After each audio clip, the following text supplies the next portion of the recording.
Ni DJ Bayingana nk'ibisanzwe, turi muri Byikorere ku Isi Yacu TV.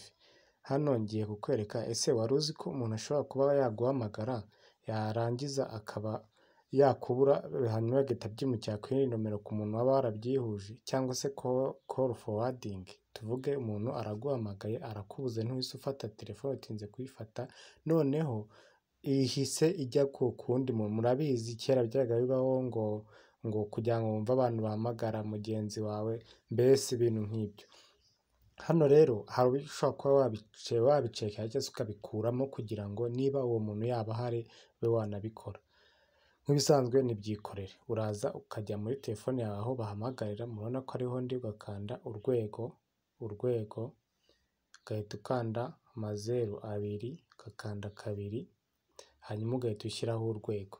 Noneho wamara kwishyura ugahita ukanda kuri simukadi ushaka, yaba ari MTN, kaduhere kuri MTN turebe ukuntu batubwira. Urabona ko ngo call forwarding erasure was successful, hano ubu bivuyemo. Noneho ushobora no kuba wabikorera ku yindi simukadi wenda Airtel, ukanda urwego nk'ibisanzwe inshuro 2, ukanda 00, ukanda 2 urwego, noneho ugahita ukanda ku yindi simukadi nayo n'ubundi bahita bakwereka ko byavuyemo.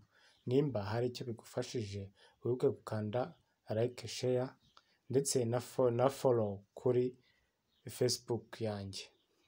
Hano wenda kubera network niyo mpamvu muri kubona bisa nkaho ubona ko hano naho byahise bikunda.